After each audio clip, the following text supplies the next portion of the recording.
Whenever you rent or buy a video, you need to be sure that the film you choose is suitable for the audience at home. Do sit down. We're just about to have some tea. Ladies and gentlemen, please do not panic, but scream. Scream for your lives.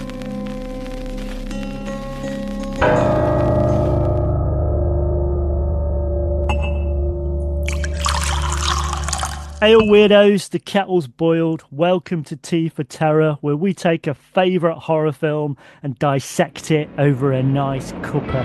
I'm your host, Andrew Graves. My guest today is the eighth wonder of the world. Welcome, Richard Stanley. Hi mate, how you doing? Thank you so much for having me on, sir. It's a real pleasure being with you today. Oh, well, you're welcome. You're welcome. It's lovely to see you. So what? I know you're kind of always into various things, but what have you been up to recently? Well, just recently, and as of the last few years, been beavering away on H.P. Lovecraft's Cthulhu mythos, and up to various kinds of mischief in various parts of the Cthulhu verse, which has been completely turned on its tentacles in the last few weeks by the advent of AI, which is rendering Lovecraft and Cthulhu and the great old ones better than any human being has ever done.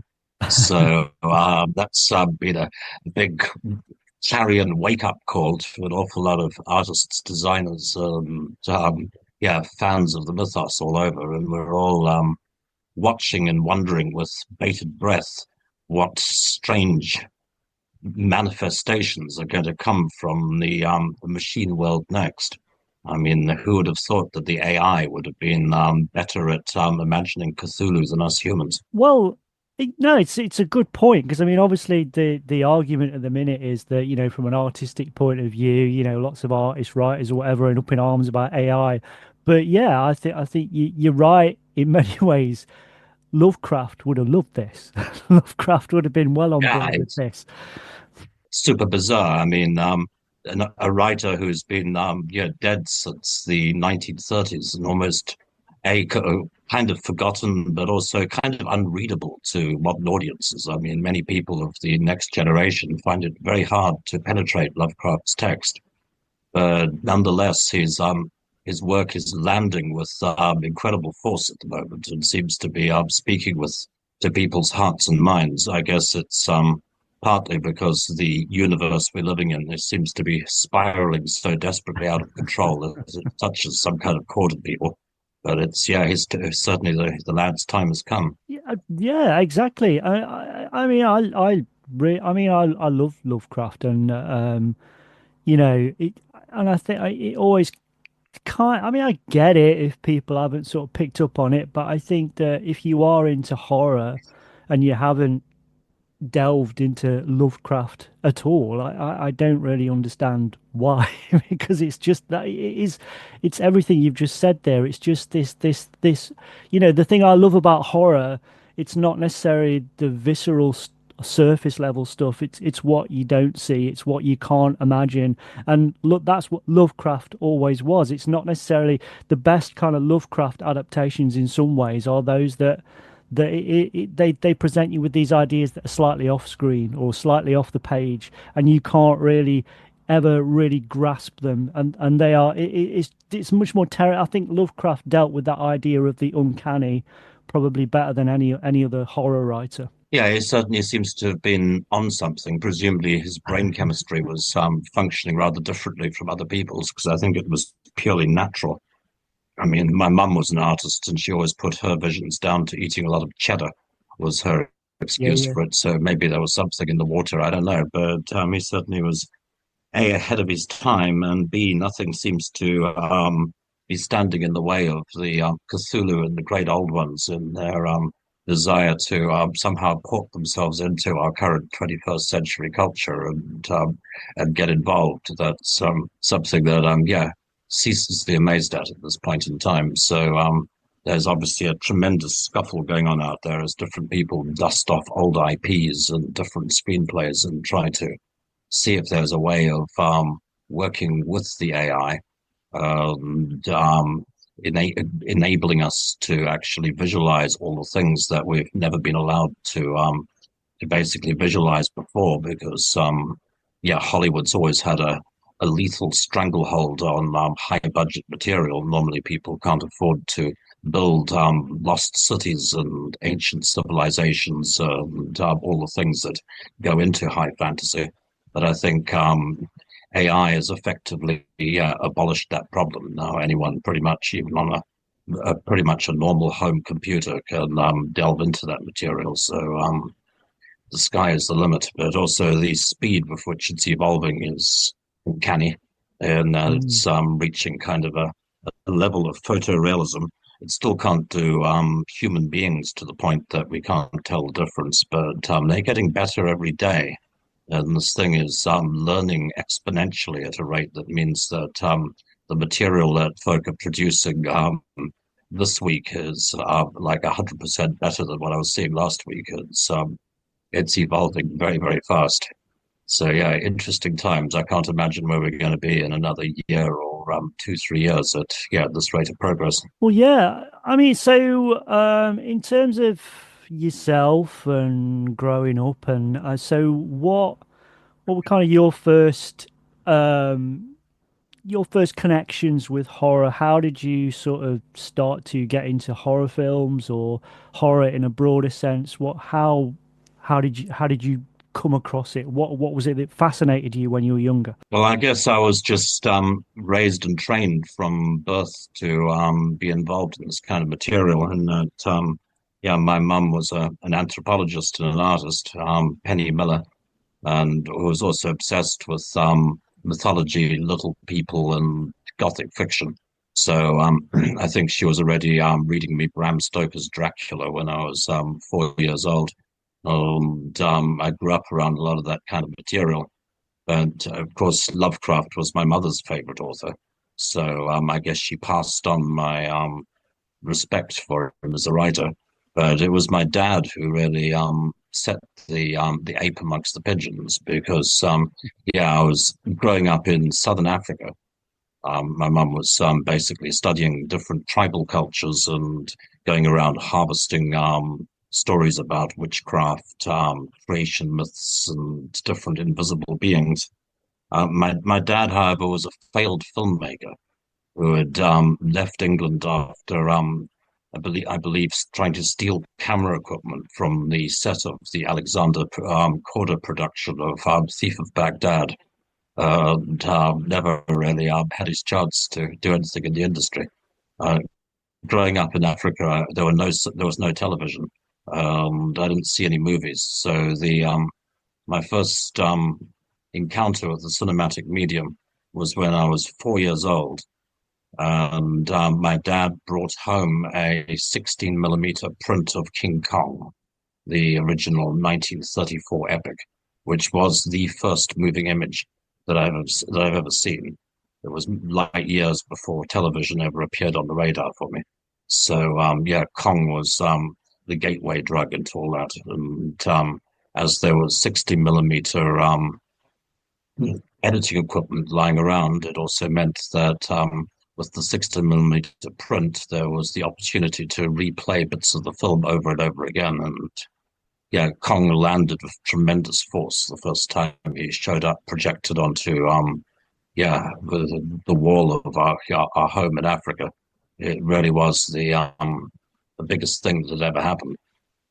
Yeah, as a 4 year old, I was obviously immersed, engulfed, traumatized, and yeah, completely blown away by this apparition and the apparatus that produced it, the clunky 60 millimeter projector, which was so like some kind of Ark of the Covenant with its burning carbon rod inside it, so bright that your naked eye may not behold it. The elaborate threading mechanism that flings the 16 millimeter print past the beam of light to create the illusion of life. It was something that, yeah, landed very hard with me. So, I mean, obviously, we'll get back to Kong in a little bit, but so going from your kind of fascination, that obviously is very, very eloquently you presented there, the impact that that particular film had on you, and the fact that it was presented on, 16 mil projection.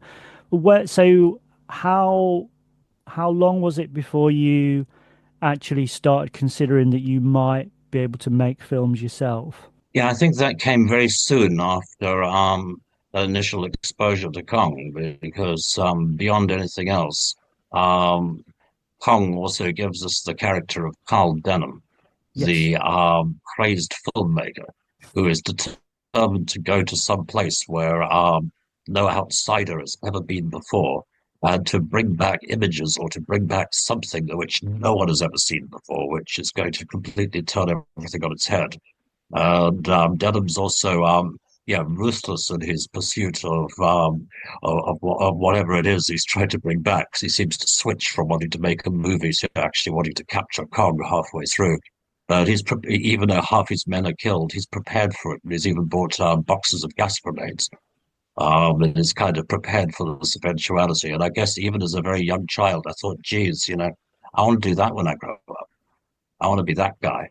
So I kind of imprinted onto the Carl Denham figure, and as a sort of 4 or 5 year old, I guess I assumed that maybe it was an actual job that you could actually be a film director and do things like going to Skull Island and bringing back giant apes. So I think from a very early age, it probably introduced the idea to me that possibly this was something I wanted to do with my life. And I guess there was some residual regrets from my father over his failure to get in the door of the film industry, which floated around. So that left me doubly determined. I was certainly fortunate to be growing up around so much movie equipment as well, just having the 60 millimeter editing deck and basic bits and pieces around. And there's something hugely endearing about Kong if we're going to dig deeper in there, because it's the sheer nuts and bolts quality of the movie, and the fact that you can see that Kong is not actually alive, but he's yeah, like a teddy bear or an inanimate thing. He's been animated. This also jumped into my head very early on, so I guess I cadged a Super 8 camera off my parents probably by the time I was around 12 years old. And started building miniature sets, mostly lost cities, rainforest, prehistoric scenes, and naturally messing around with claymation and rubber dinosaurs. It was all the first stuff I was doing were imitations of yeah, Willis O'Brien and Ray Harryhausen. Kong led me to other animated films. I was fortunate enough to see Golden Voyage of Sinbad on its first release, and I absolutely loved and adored it. And so much of Harryhausen's work, particularly in Golden Voyage, maybe the scenes where the sorcerer animates the homunculus on his table and Yeah. is teasing it with the pair of scissors. Yeah, really shows you a love of the medium, of the ability to create life, to create the illusion of life out of clay, the way that homunculus is brought to life. So of course I started mucking around with stop motion animation relatively early on, and that I didn't have again any kind of social skills, and it took me until I was around 13 or 14 to be able to develop the necessary social skills to persuade other kids to get involved. And then I started having cavemen and other characters and started making more ambitious Super 8 movies, dealing with other human beings and recording sound. But You could have done with some AI back then. That's what you needed. oh God, yeah, that's the thing. Yeah, nowadays that's what I'm thinking. It's how many kids? What a Christmas present! I mean, with the generation who are still growing up, what an incredible thing! I mean, literally, they have the ability now to create the wildest mind movies they could possibly want. Yeah. So okay, so we obviously we've mentioned it. It's very obvious, but we are the film we're going to be looking at this time is the 1933 classic King Kong, as directed by Merian C. Cooper and Ernest B. Schardsack.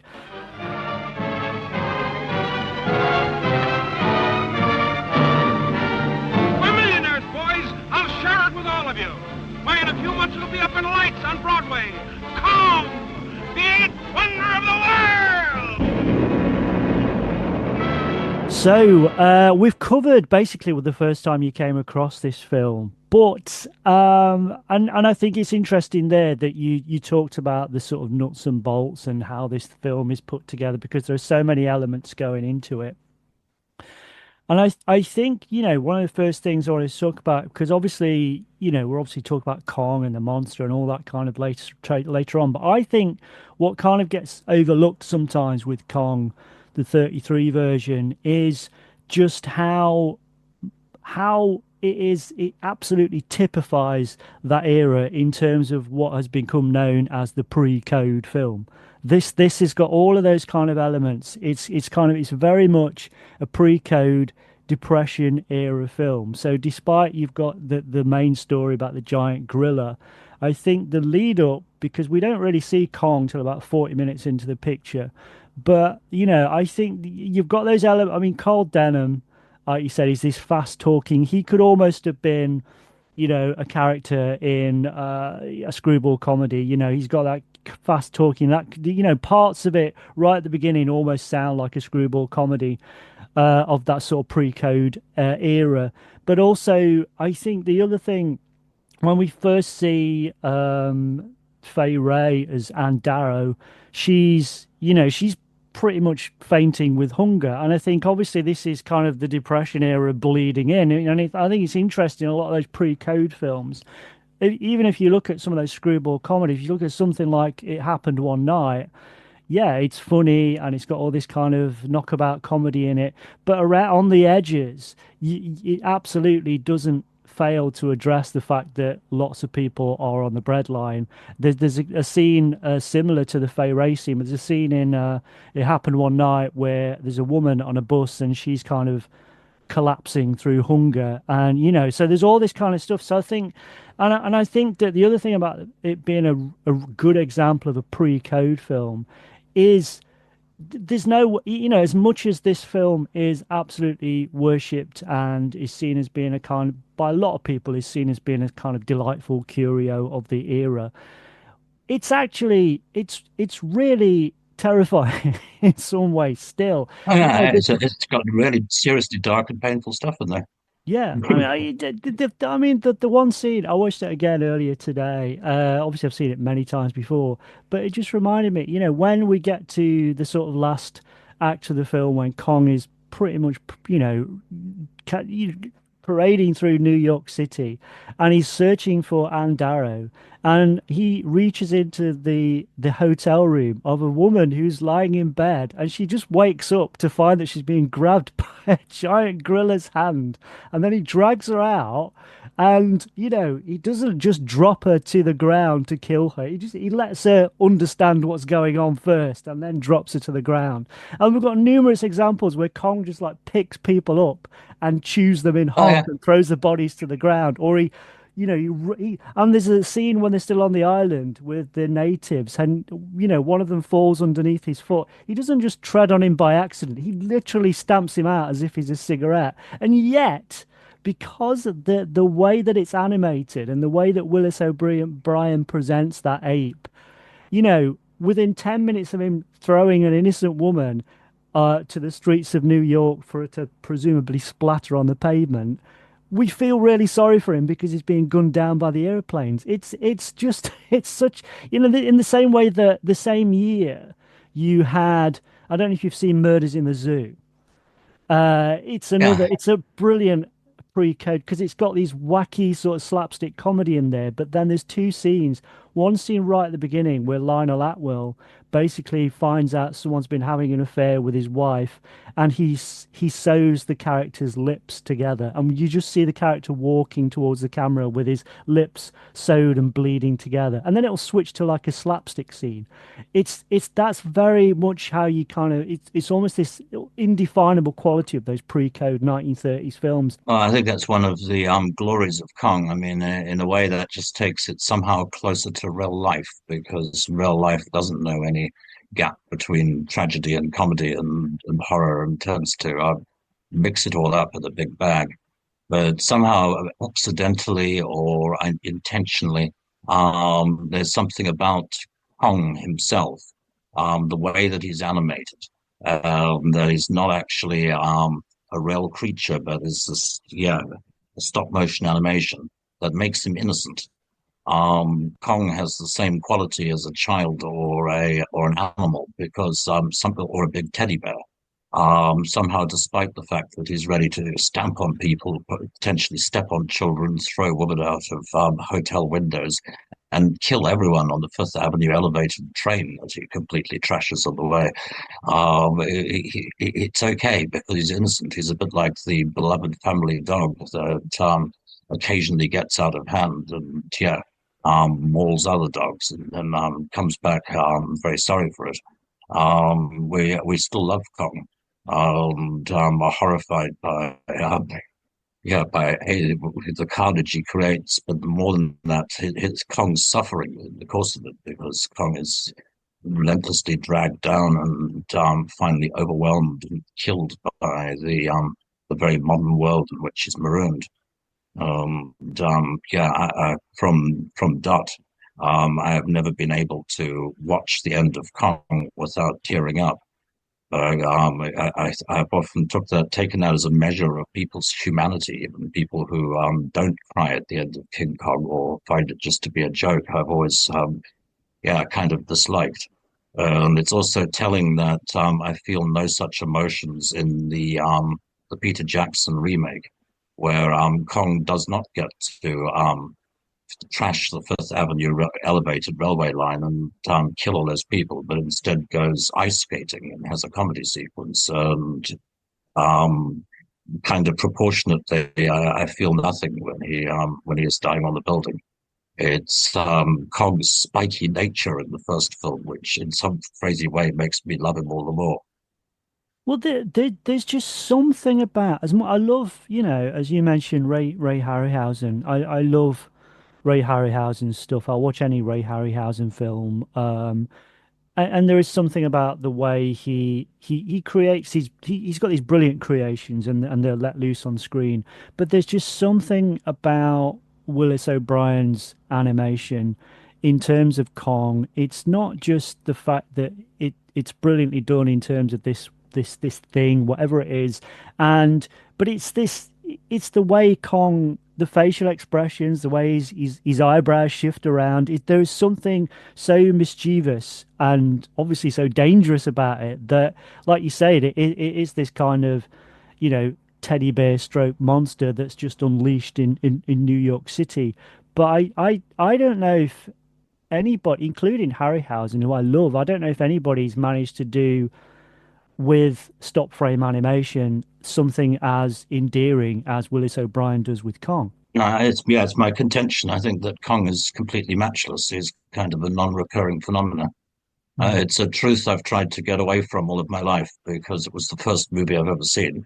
And I've spent the rest of my life telling myself, no, Andrei Tarkovsky is my favorite director. I really like Ingmar Bergman, or Dario Argento is amazing. At this late stage of my life, I'm finally coming around to the notion that it never got any better, and that Kong really was the apex of my cinema experience, and the whole encounter with the cinematic medium. But he is certainly, for me, unrivaled, and there's a purity about the whole movie, and in particular about Willis O'Brien's animation, maybe just because they're doing it for the first time. It's just never been done before, that shines out. I mean, when Willis O'Brien's first animations in Lost World and the precursors to Kong showed up, people initially thought that they were literally real dinosaurs. Sir Arthur Conan Doyle, the creator of Sherlock Holmes, famously showed test footage of Willis O'Brien's dinosaurs to a gathering of spiritualists and to Harry Houdini, and told them it was real dinosaur footage and tried to pull the wool over their eyes. But yeah, it was literally no one had ever seen anything like it before. Yeah, I I think read about that, and I think it's yeah. I do think that Conan Doyle was a bit of a dupe. He seemed to fall for a lot of things back then. So I don't know. yeah, But yeah, that seemed to be knowing. I mean, Conan Doyle must have known that it was elevation. I think of course. he was I think he was deliberately trying to put one over on Houdini. I mean, it's God knows with the Cottingley fairies, but yeah, some part of me it has to question to what extent it was a knowing hoax. Certainly, playing the dinosaur footage, he must have known where it was coming from, but it still must have hit really, really hard. The whole notion of dinosaur survivals was something extremely new as well. Now we're in a post-Jurassic Park universe, and it's kind of old news. And yeah, ancient survivals on that level, yeah, weren't something that people had thought about a whole lot. And I also think it's significant that the first Loch Ness monster sightings photographs don't happen until a year or two after the wide release of King Kong. The initial Loch Ness monster photographs, which are presumably hoaxed, do bear a very strong resemblance to the plesiosaur that Yeah, capsizes the raft in the one scene in Kong. And given Kong's massive global spread, that it must have been a bit like the Star Wars of its day. I have to credit it with putting this idea of dinosaur survivals, that in certain remote places on the planets, these things might still be walking around, into the mass unconscious at that point in the 1930s. But yeah, it was kind of the wellspring, I think, for a lot of stuff that came afterwards. I have no idea if H.P. Lovecraft knew anything about it. I think what year was Kong? 33. 33. I mean, you'd imagine Lovecraft would have seen it. He was still alive. He died in 1937. And Lovecraft's driving at very similar stuff a lot of the time, especially with Call of Cthulhu, the notion of an ancient pre-human god that's still surviving in some remote corner of our Earth. And Kong is originally a god who is on the other side of the Great Wall, a king and a god in Skull Island, and who is never been beheld by any outsider before. And certainly the Great Gate and the Great Wall also, to me, are suggestive of the Lovecraft verse. Well, you'd imagine Lovecraft, can't say for sure, but I would imagine Lovecraft would have been maybe more receptive to the cinematic art form, as compared to someone like H.G. Wells, who was fairly dismissive of all that kind of stuff. I mean, he didn't like The Invisible Man. He hated The Island of Lost Souls. The only one I think he liked was Things to Come, which is because he partly wrote the screenplay. So but other than the fact that it's kind of William Cameron Menzies doing the sort of set design, I don't think it's that remarkable a film. I think Things to Come. So, but I can imagine Lovecraft being more receptive. I would imagine, just because it's more visual, and he could maybe understand or see things that maybe H.G. Wells wasn't appreciative of, because with H.G. Wells and Lovecraft, you're dealing with people that were essentially from the 19th century. Yeah, I mean, it's interesting you mentioned both of them, because I do think that they're both exploring the same material. Lovecraft and Wells are both effectively dealing with cosmic horror, with isolated characters confronting things which are far too big to deal with. Wells' time traveler going to the end of the world, the castaway being the last human being on the island, the character in War of the Worlds, the last man in London, giving up his life to the fighting machines. So yeah, there's an element in Wells always of the individual standing on the brink of the ultimate of deep time and deep space. But I think both Wells and Lovecraft were kind of churlish about the cinematic medium. Lovecraft was a cinema goer, but he generally didn't like much of what he saw and thought and found it pretty cheap and vulgar, which I think Wells probably felt the same. Also felt that the material was Hollywoodized, Bowdlerized. It was too sexualized in Lovecraft's view. He would have squirmed at Fay Wray's satin dress. And Wells did actually have his moment because he contributed to Things to Come, but he also wrote The Man Who Could Work Miracles for much of the same team. And I think The Man Who Could Work Miracles is probably a perfect example of an H.G. Wells movie, which Wells probably had pretty much creative control over the entire thing. And so I guess he was satisfied with that. And there are parts of Things to Come that work for me. It's a dismaying mishmash of stuff. He gets the very near future and the aerial bombardment of London very right. There's elements like the wandering sickness, which feel like the beginning of a zombie pandemic plotline, which floats around, and sort of elements of what we'd see later in Mad Max and post-Holocaust movies with the sort of baronial feudal society that springs up in the ruins in the middle section of Things to Come. So there are ideas floating around in there which are worth excavating if one's looking into the cine archaeology of the future of science fiction, the shape of futures past. And Lovecraft, I never had any success in his lifetime, so didn't have the opportunity to mount any big insane productions like Things to Come. And he might have been comforted by the notion that machines and artificial intelligence would be able to do this long years after his death, which is I still find utterly bizarre. But yeah, back to Kong. Well, I mean, with Kong, I mean, the other thing that obviously it was a huge smash, and you have this. There was the before Kong, you'd have obviously had the Lost World, but at the same time, you'd also had this girth of jungle movies and this idea, this fascination with this kind of jungle movies or exploring the unknown. And I think it was that Cooper had the idea. I think initially he was going to do. It was about like giant sort of iguanodons or whatever, and it was going to be this battle between. And then he had this idea for a giant gorilla, and I thought that it went through a number of things. And I think that he tried to sell the idea to Paramount, but they didn't want to put up the money to do because he had the idea of going to an actual sort of going to an actual jungle and doing it. But then when he went with David O. Selznick to RKO, he was assigned to do Most Dangerous Game, and then he realized, okay, we've got a set here. This is where we can resurrect the sort of Kong project, or what it became known as the Kong project.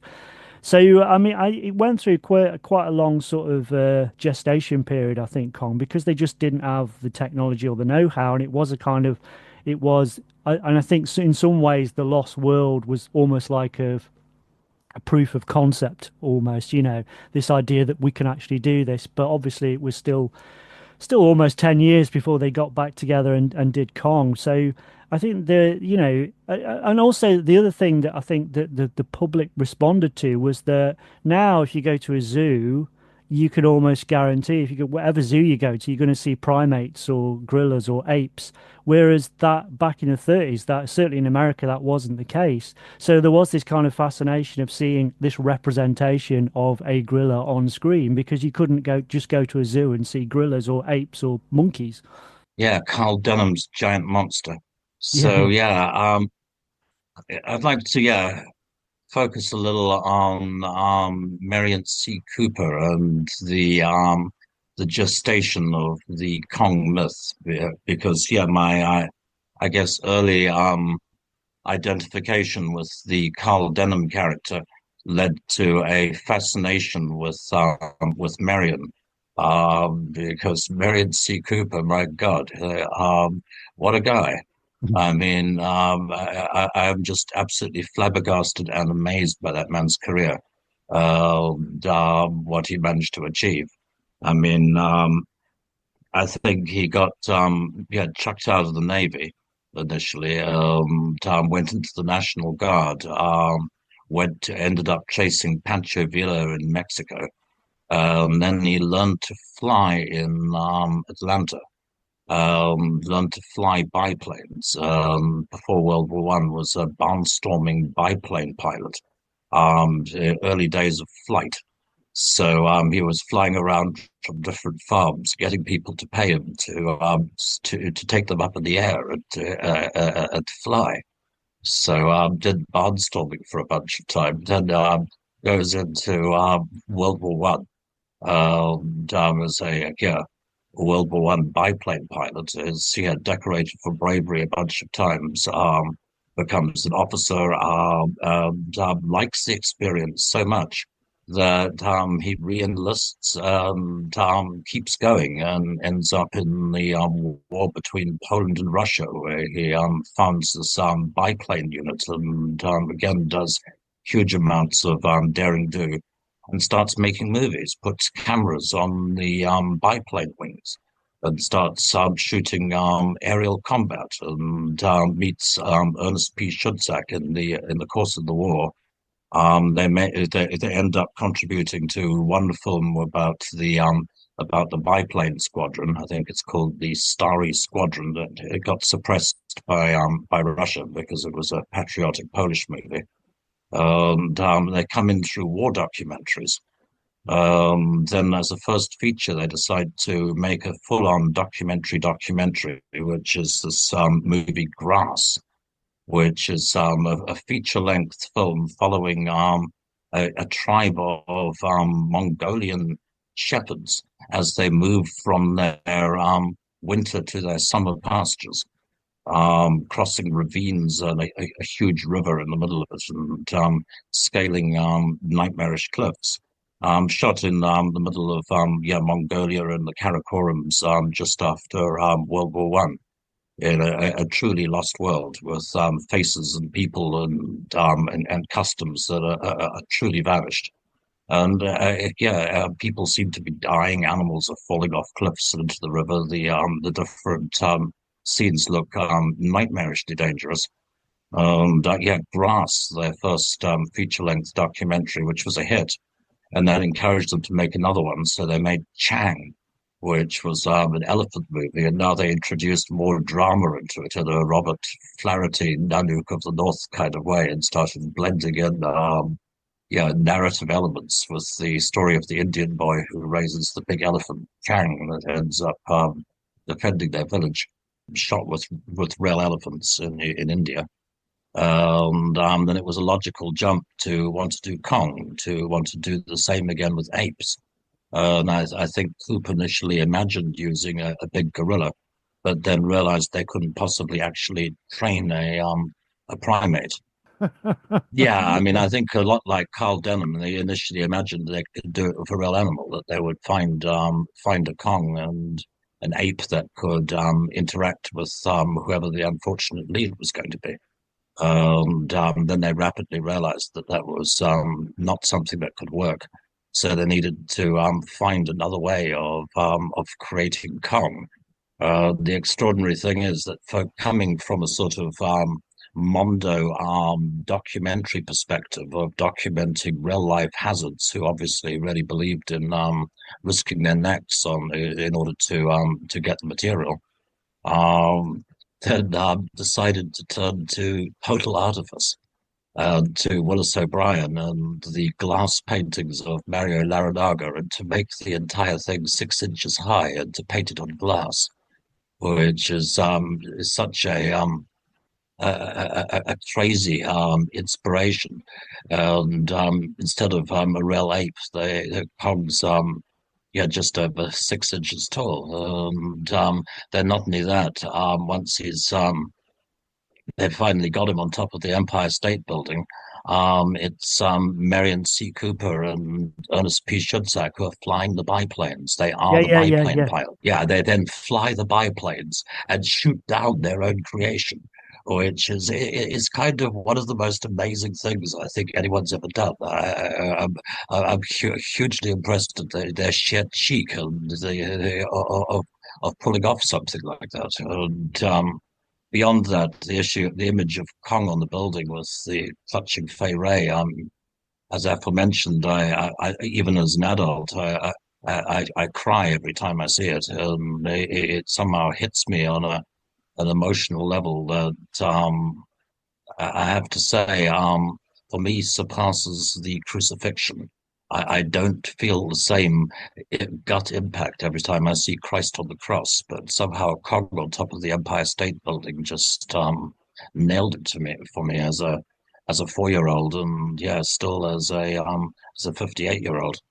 Well, I mean, you mentioned crucifixion, but we've got these kind of the films almost bookended by you've got when they go to the island, and Anne Darrow's been captured.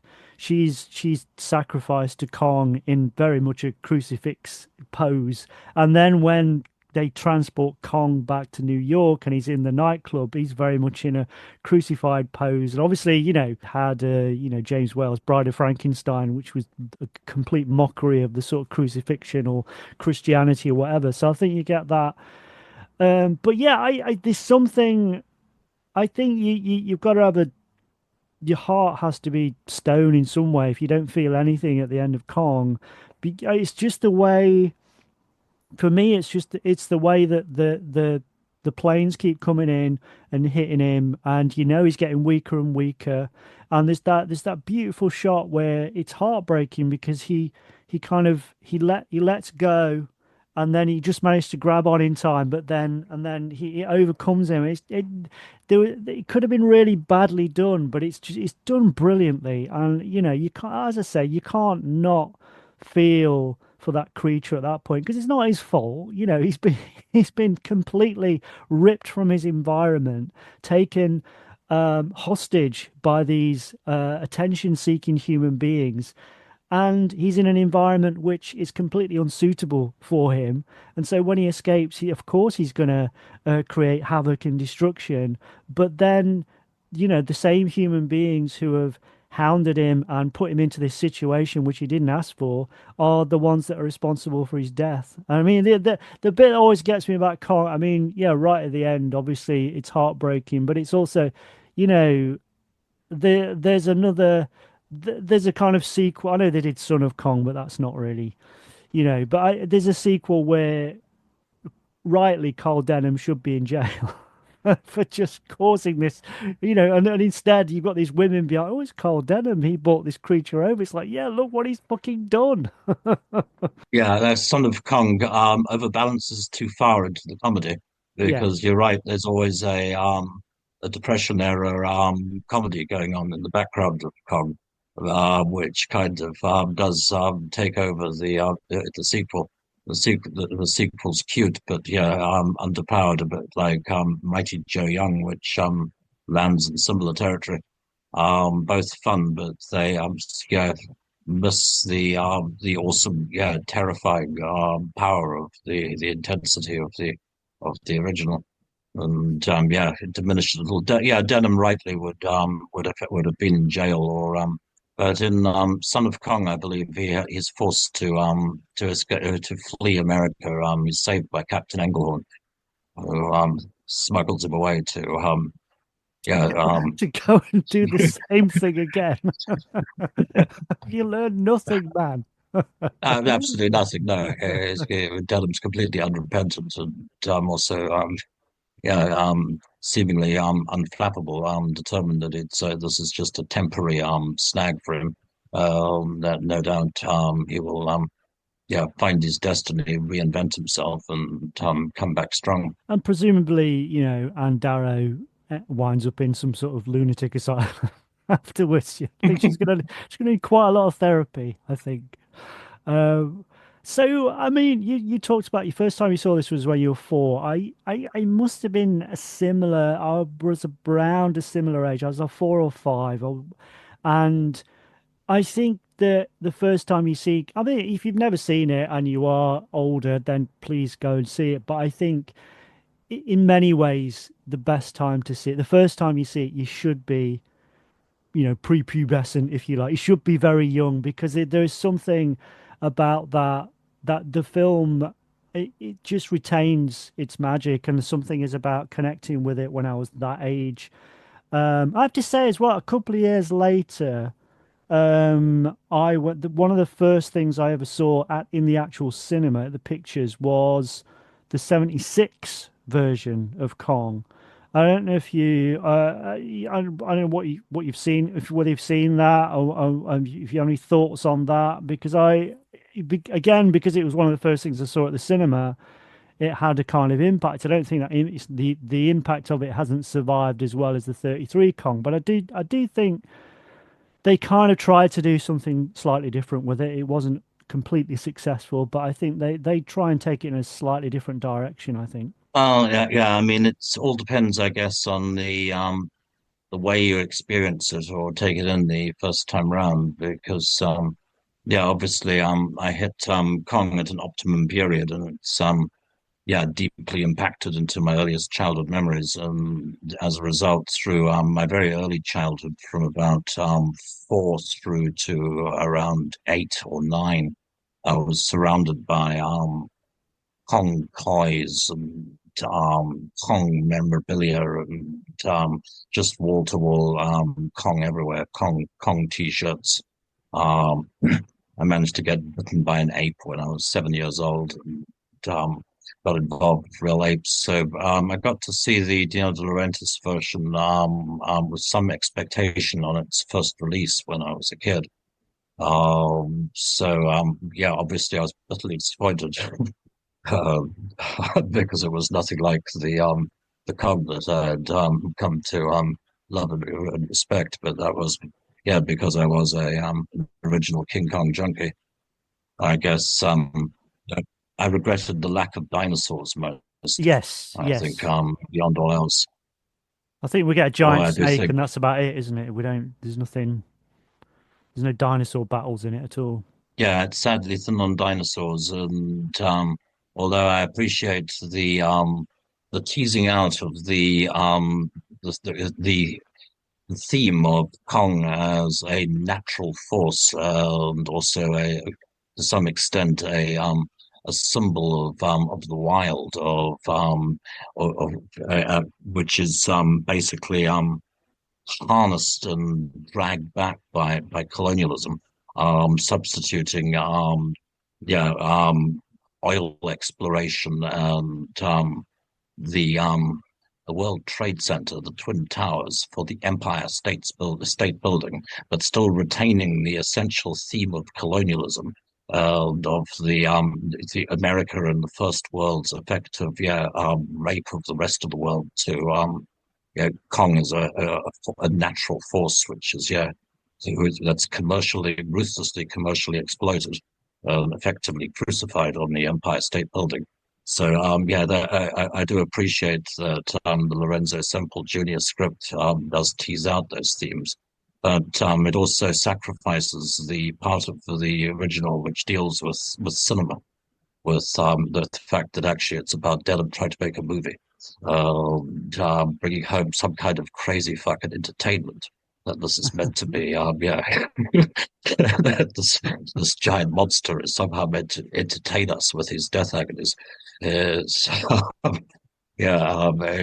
element I missed. I was glad to see Charles Grodin stepped on in the De Laurentiis to Kong because he totally had it coming. And in the Peter Jackson remake, I think somehow it managed to screw up the Denham character so badly that one of my greatest criticisms of that movie is I just so fucking wish that Kong would step on Jack Black. Like why? Like why is that being mistake? Oh, yeah, I don't know. I like, I've got time for Peter Jackson. I liked his early stuff, and I liked I was quite into the Lord of the Rings and stuff like that. But I don't know. How do you fuck up King Kong for fuck's sake? You just Well, it's by all making there the for you. beginning so desperately long, but Yeah, also for just making everything three times too long. I mean, Kong fighting the Tyrannosaurus Rex is enormous. This standoff between the two of them with and Darrow and they're sitting at in the tree stump, and right back to the incredible pre-production art and the way that this titanic confrontation is staged. Trying to one-up it by making it into three tyrannosaurs and then having them dangling on like bungee vines and swinging backwards and forwards doesn't actually make it more powerful. It just no. makes it more silly and more lightweight and seem more comic book and less dangerous. And just for whatever reason, all the way through the Jackson movie, it seems to have done everything like three times as much. The net result is it doesn't it loses all of its impact, and it's just inanely too long before getting to the island. And we find out far more about Carl Denham's career and like him much less as a result. And none of it actually makes us like the characters more. Which the original Kong's really short and yeah clips along as a fierce pace. Well, yeah, It I just also mean, softens Kong out. I mean, Kong doesn't get to chew on people, stamp mm, on people, and kill people the way that Kong ought to. yeah, yeah, I don't know. I think I kind of hold the original Kong up as a kind of. I'm not saying you can't do a film that's longer than 90 minutes, but I think, you should always ask yourself, does it need to be longer than 90 minutes? Am I really filling the screen with something worthwhile? Because I think if Kong can tell that story, which is quite, there's a lot of stuff happening in Kong and it's quite compacted. I think that surely other filmmakers can do it in that length as well. I don't know. I don't really know. I don't really understand what Peter Jackson was doing with it. It just didn't. It just like you said, felt very watered down, and there was none of that the risk involved that you had in the original Kong because it was this kind of putting all the kind of more famous angles the more famous baggage it has. If you look at it just through a critical lens, it's just Kong is it's a very strange pre-code film. It's this stuff in there which they wouldn't get away with just 2 years later. Literally, they wouldn't get away with, and it became monster movies started kind of becoming much more parodies of themselves a few years later, and it wasn't until you got the wave of 50s sci-fi movies that they started to come back and with these kind of ideas. But yeah, I think Khan was taking risks that other films didn't do later on, and I think Peter Jackson completely avoids in his telling of Kong. Yeah, sadly so. It just doesn't feel real, and I guess for whatever reason doesn't rip my guts out the same way. It's something I've spent, I can say, a lot of my life trying to flee from, but I've come to respect the original, and I wouldn't change a frame of it. And almost every crazy beat of the thing resonates for me. Yeah, because I think from a kid's point of view, because obviously I watched it obviously for the first time when I was 4 or 5 or whatever, and then obviously it was subsequently on TV quite a few times growing up as a kid, and as a kid, even after I'd seen it the first time, so I kind of knew what was coming. There's something the pacing of it. It kind of used to drive me a little bit mad as a kid, but it was looking back, it was brilliant because it really builds and builds and builds. The fact that Kong, you got a 90-minute film, Kong doesn't really appear till almost midway through the film. And as a kid, you're, where's Kong? But then when Kong does appear, that crucial scene where we see him for the first, well, we hear him for the first time first, and then we see Kong, and then we get that close up of the actual sort of big, proper Big head, head, yeah. and it's just I don't think there's anything as exciting as that, as a kid. And so obviously every time I watch it now, you're still getting that Proustian rush because there is that is one of the key moments in my my cinematic sort of journey, if you like, to sound like a wanker, but it's just a fucking amazing scene that is.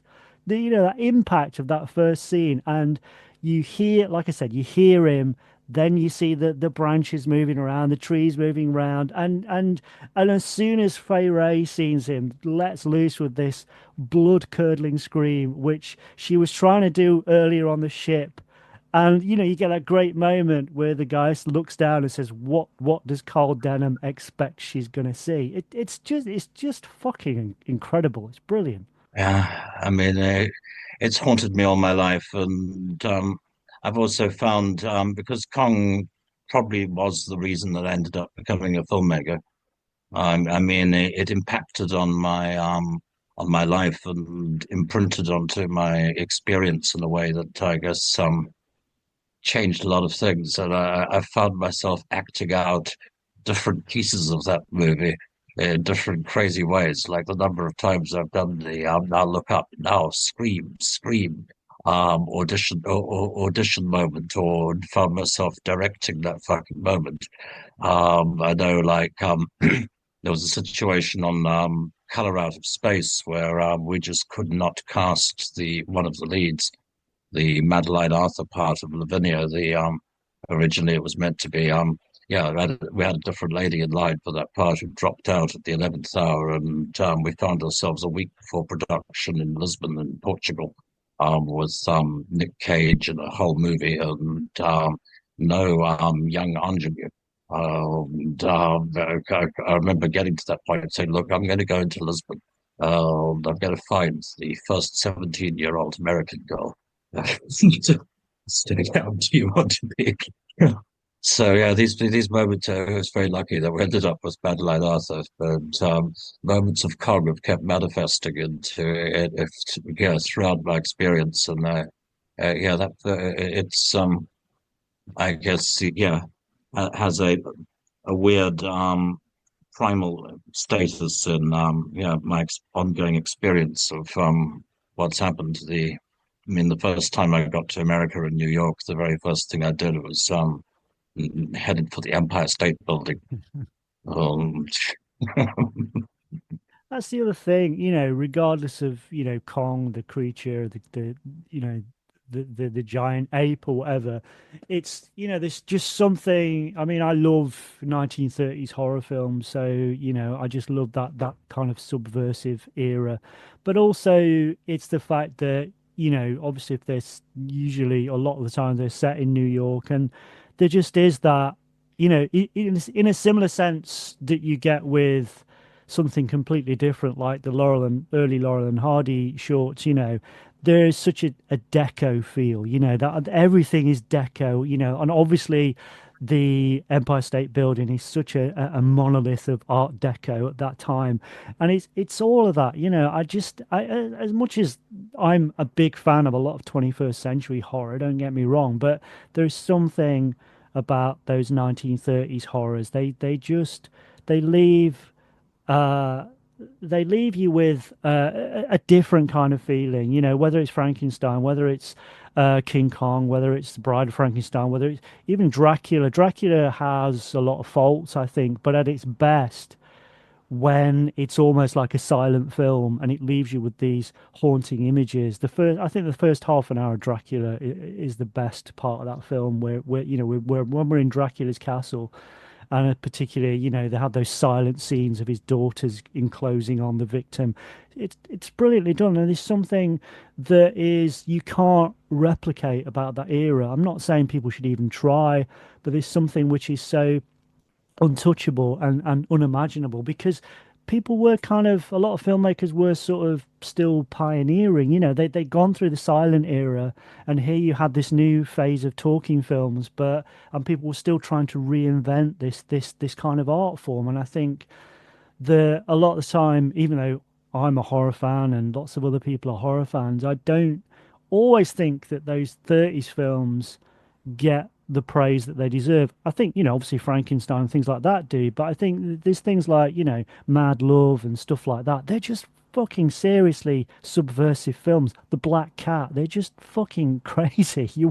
You'd struggle to make those films now, let alone then. Uh, It's incredible. I agreed. So, I mean, also agreed on the first half of Dracula.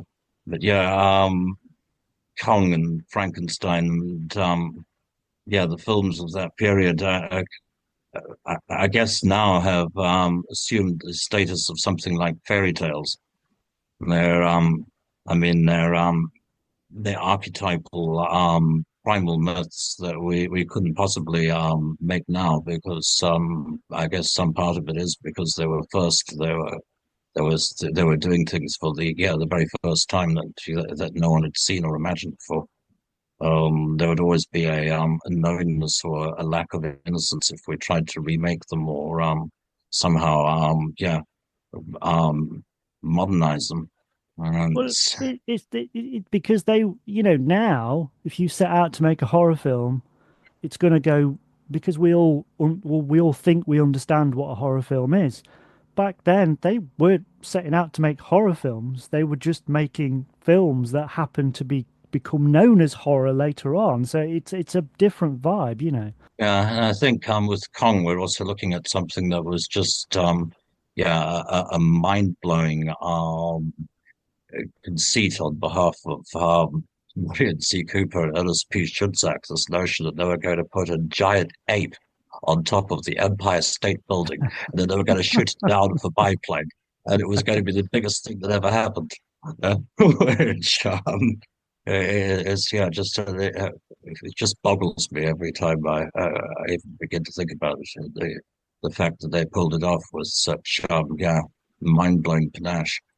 And even succeeded in making me cry. My hat is off to them. So just to kind of finish off there, what do you think the legacy of the 33 Kong is then? Well, I think there's still a lingering sense of wonder. I like to think that it also shows us just what you can do with the pure power of imagination. I mean, now I guess it's the power of imagination fueled by AI, but it's like, okay, let's do the biggest thing that ever happened. We're going to do it with 6-inch high plasticine models and sheets of glass. And one part of it has always inspired me, just as an example of what human beings can cook up out of effectively nothing, and the sheer scale of the vision. And it also shows us again that just how smart people were in the past, and that I think all of those themes, even of colonial exploitation, the way that capitalism abuses Kong, these themes were intentional, and they're hard baked into the original conception. Those guys were smart, so yeah. They almost, yeah, and in the film, right at the beginning, when Carl Denham's kind of saying what he intends to do with his latest picture, that character is almost taking the mickey out of the Hollywood kind of, the more sort of mainstream Hollywood ideas. He's talking about this idea of, oh, why have they always got to spoil pictures with a romance plot, and of course that's what Kong becomes, when we have lots like 20 minutes of a romance plot within. I love that. It's really like self-referential. It's very clever, and I think people can write it off in terms of, or write certain elements of it. Obviously it's dated in some ways, you know, way black people are treated in it, blah blah blah blah blah. Of course, people have talked about that over and over again. There are lots of theories, but essentially at its heart, it's an incredible monster movie, and it does something which I don't honestly believe. And this is not to say I like I said, I always say I'm a big champion of 21st century horror. There's brilliant stuff coming out. You've got to look for it. It's there. But I don't think there is any modern precedent for this. It doesn't matter how many times you do like a Kong remake or whatever. It's not this because you can't reproduce this. You can't do this because this was filmed in an era which was completely different. There was completely different attitudes. There was completely different way of looking at film and cinema. It was a completely different way of making it. It is part of history, but also it is completely timeless as well. Well said, sir. I mean, Kong came so early that people can laugh at it now because they think it's so naive. I mean, when they see the first monster on the island and shoot it, I think you and Jim asks, what is it? And Denham comes back with, I don't know, Jim. I think it's something from the dinosaur family. Which was now it's so sophisticated. We've not seen these creatures for But yeah, 65 million years. Quick, shoot it. Oh, well, listen, I thank you so much for coming on. I've really, really enjoyed this. This has been brilliant to have a blather about King Kong with honestly one of my favorite directors. And I'm not just saying that to blow smoke up your eyes. I love color out of space. I love Hardware. I love Dust Devil. I absolutely, it blew me away when you said you were willing to come on. So thank you so much for coming on and giving up your time. It's been absolutely brilliant. absolutely a pleasure. I mean, long may the king reign. Yes, And yes. always happy to, preach the word of Kong. So thank you so much, Richard Stanley. So remember to call round next time. Make yourself at home. You look like you're dying for a nice cup of tea for terror. And remember, my friend, future events such as these will affect you in the future.